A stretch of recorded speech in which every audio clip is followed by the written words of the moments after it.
Hey everybody, we are going to try and make a real quick little video here to talk about using GeoGebra, which we'll be using in our class Tuesday and block day this week. I'm going to do this on the internet. You will probably want to do this on your iPad because you'll be doing it in class. So I know the buttons are going to be a little bit different. Your app is going to look slightly different than my stuff does. But when you open your app, go to the geometry section of things. And so like these buttons for you, I think are going to be on this list across the top. But there's pointer. Here's a disclaimer.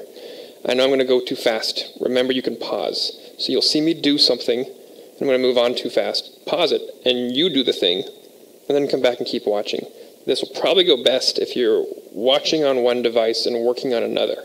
So if you're able to like watch on your phone and work on your iPad, or watch on your computer and work on your iPad, that's probably ideal. Your buttons are probably a string across the top up here, whereas mine are down here, and if I press more, it gives me these ones which are a bit more useful, although circle and point and segment are going to be pretty much all that we need. I'm going to go to my settings, which for me is this wheel over here. I'm going to show my axes, and I'm also going to show the grid. And we're going to talk about ellipses again, and then also hyperbolas, although the hyperbolas won't quite make it into this video, but they're going to be in this unit. I'd like to type stuff. Can I type stuff somewhere? Apparently not. Remember that an ellipse was the set of all points where the sum of distances was the same between 2 points. So like over here at -6, I'm going to put a point. I'm going to think of that like it's one of the foci, a single focus of an ellipse. And over here at +6, I'll put another point. And then from these 2 points, I'm going to think of these two things like they're the foci of an ellipse. I'm also going to zoom out a little bit. From these 2 points, I'm going to draw circles. So from point A, I'm going to go from -6, I just click, and then for you it's usually a tap tap, for me it's click click. There is from -6 to 2. So this circle right now has a radius of 8 units. And it's worth noting, every single point on this circle is 8 units away. So wherever I have this point D, wherever it is on the circle, is 8 units from point A. You'll note its distance from point B can change. I'm going to make a segment here. This length, I'm not going to bother measuring it, but this length can change. So the length from A to D is always the same right now, but the length from B to D is always changing. If I press delete if I just click it and press delete, it's going to go away, as does the segment it was connected to. You've got similar options. Okay, so from here to here was 8 units. I'll make another circle from here to here. In fact, let's go out to here. I'll go to here. This length here on B is 6 units. So everything on this circle is 6 units from B. And the question becomes, what are these 2 points here telling us? There's 2 points of intersection these two circles make. Well, the only thing that we know about this is that from here to here was 8 units, and from here to here was 6 units. So these 2 points are both 14 units away from AB collectively. Like if I were to walk from A to E to B, that's 14 units, feet, miles, steps, whatever you want to call it. And from A to F to B is also 14 units. Well, I'm going to hide these, and hiding them is actually a bit of a chore. It takes a lot of button clicks. Nope, didn't want that. I actually want settings, show object, close. So I'll talk you through what just happened here. I'm going to highlight the circle by touching it with my arrow, I think. Okay, I'll highlight that circle for now. I'm going to right-click it, or I can click the arrow for settings. Never mind. I'm just going to right-click it on your iPad. I believe it's touch and hold. I go to settings. I go to show object. I want to hide the object. So that object is now gone. I also want to hide this object. But it's not making that very easy for me. Why not? Okay, now it's gone. And I'm going to hide this.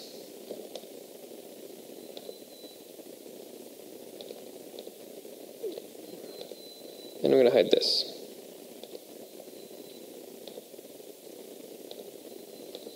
Okay, so right now what I have are 2 points, E and F, that are 14 units away.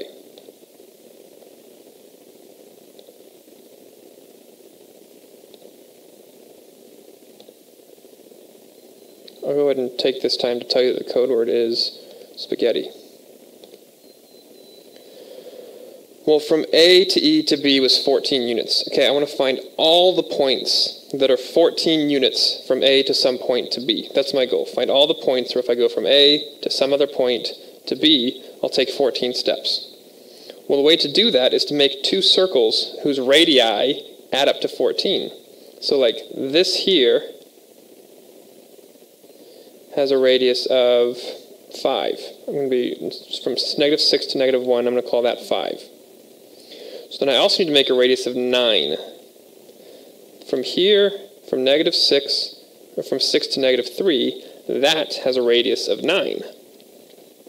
So if I go from here to here, that's 5 units. If I go from here to here, that's 9 units. Altogether, that's 14 units. Well, that 14 units is the same as what I had last time when I did 8 and 6. So here's 2 more points that would fall on the ellipse. And then, this is going to be the obnoxious part, is hiding these. You don't have to do this, but it can get kind of confusing if you don't.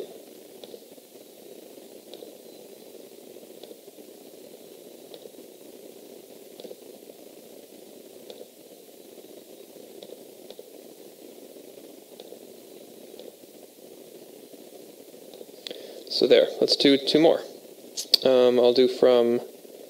I'll do 7 and 7. So from -6 to 1 gets me, oh, God, did that backwards. Press escape to stop that. I'm going to go from -6 to 1, that's 7 units, and from -6 to 1, that's also 7 units.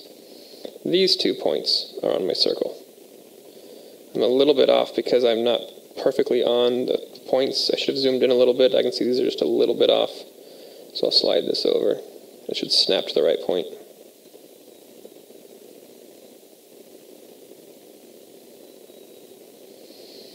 So now I've got 1, 2, 3, 4, 5, 6 points that are on this ellipse. We're going to want to get a lot more, but that's a start.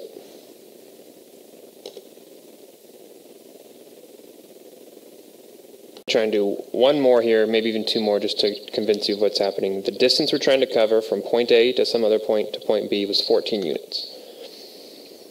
From here to here is 2.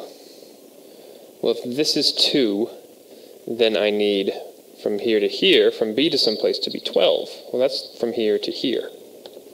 That point of intersection is this one and this one. Those 2 points are on the ellipse.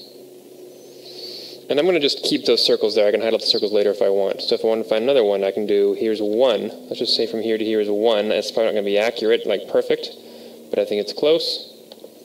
And from here to here was 13, right? I went from 6 all the way out to -7. That distance of 13 gives me another point on my ellipse. So right now I have this, this, this. These are all points on the ellipse. Right now I've been doing everything on the left side, so let's switch it. Let's say I make this length here 3, from 6 to 3. That's 3 units. So then this has to be 11, from -6 to 5. 2 more points on my ellipse, here and here. And if I can now kind of go back and hide some of these circles, and once this all gets too confusing, by that I mean like once you feel like you can't see what's happening anymore, you can go and just hide them in kind of bulk. Now I can see just these points hanging out. Oh, yeah, do it in bulk. Oh, man, I can just click and hide and click and hide. That's incredible. I should have been doing that all along. Okay, click, hide. Oh, yeah. Although you're not doing the computer anyway, so it doesn't really help you. There now, all the gray points are points of my ellipse. All the blue points are points of my circle. I'm happy with how that looks. Thank you.